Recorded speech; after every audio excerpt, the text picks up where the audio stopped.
Today on Tricro Studios, we do a high gain amp shootout between the Marshall JVM 410H and the Peavey 6505 Plus.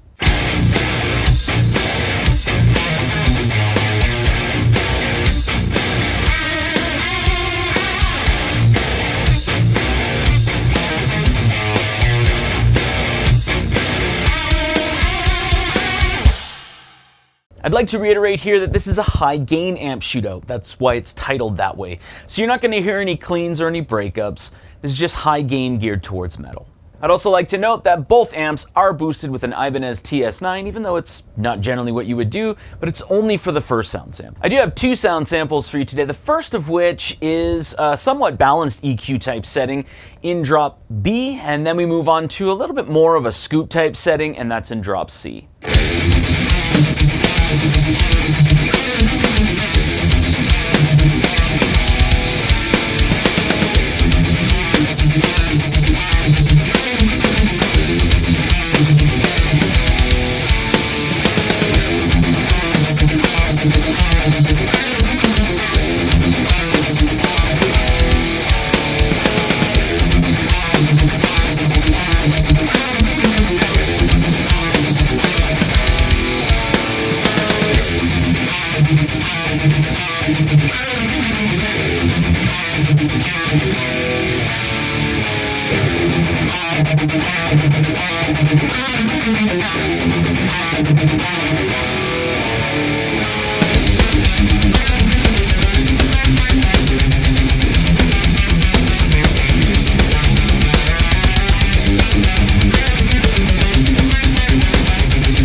All right, there you go. There are the two sound samples for the high gain amp shootout between the Marshall JVM 410H and the Peavey 6505 Plus.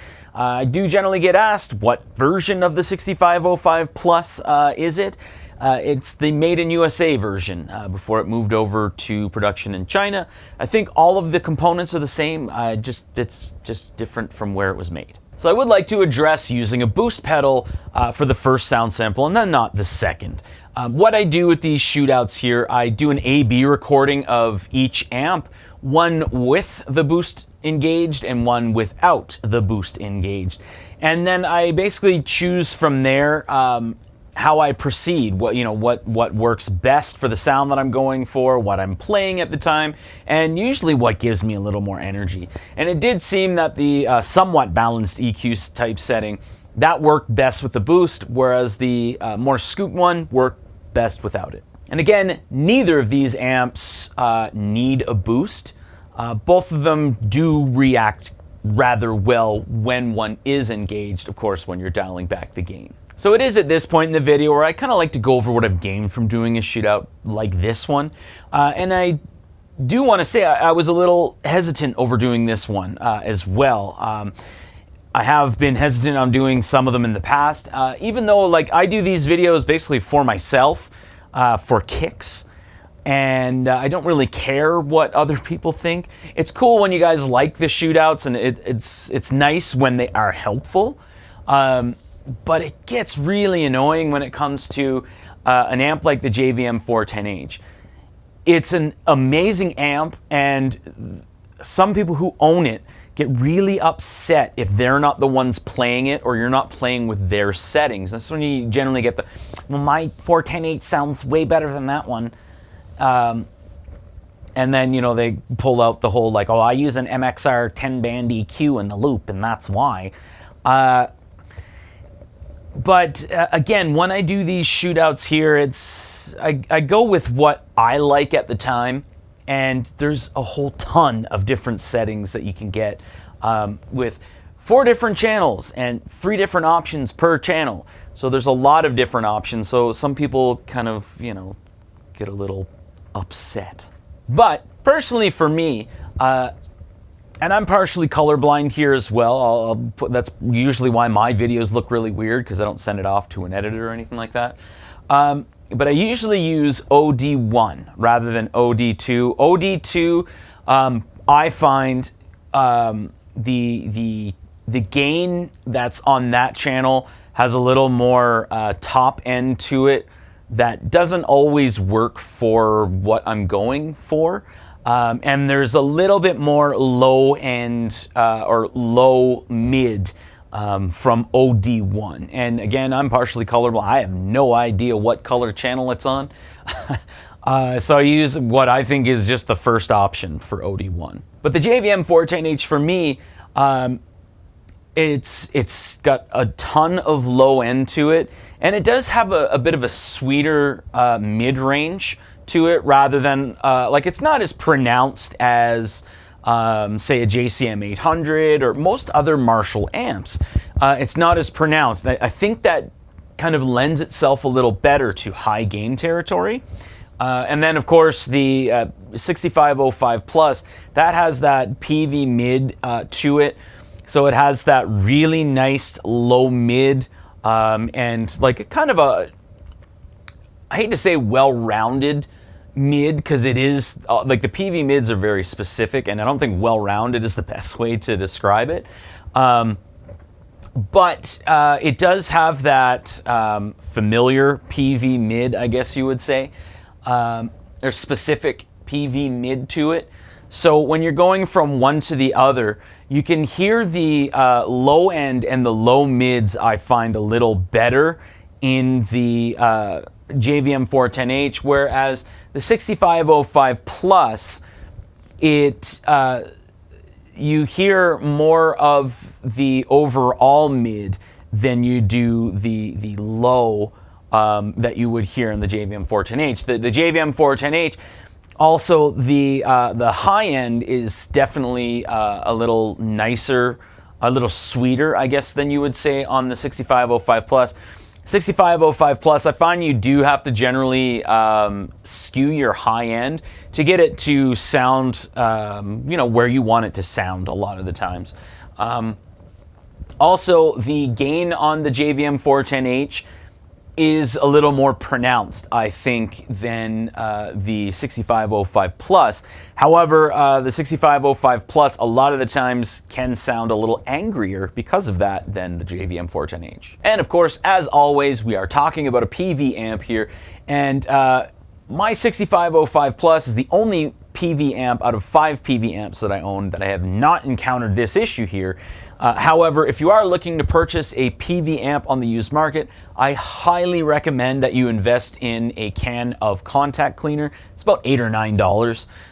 And then set yourself about a half hour of time with some screwdrivers every year and a half to 2 years. Basically, what ends up happening, for some reason with Peavey amps, the potentiometers, or the contacts within the potentiometers, they do tend to get dirtier than most other amps a lot quicker. And that's when you get that, scratchy pot syndrome kind of thing. So you're turning it and you hear but what ends up happening is, if that happens to your volume or your gain, it'll sound like it's losing power, or it can basically cut out altogether.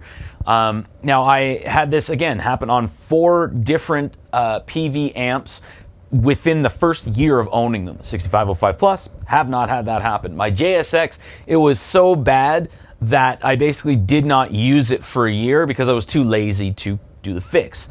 Now, what is the fix? It's very easy. It takes about a half hour. You turn the amp off, leave it off for maybe a day or so or whatever, just to be safe. Then you pull the chassis out, and you take that contact cleaner and you spray it inside the potentiometer, and you just wiggle it. You do that for every single one of the potentiometers. That basically cleans all the contacts inside and everything's good. Put the chassis back in, connect everything again, and then that amp is good for basically another year and a half to 2 years. It's not that big of a deal, but it is something just to keep in mind if you are looking to purchase a Peavey amp on the used market. But with that big old spiel having been said, I do want to end the video because I don't like talking in these videos. I hate talking in these videos. But yeah, very, very lucky to own both of these amps, and I think both of these amps can be also considered as standards. They're just really great amps. I'm very lucky to own them. Thanks for watching.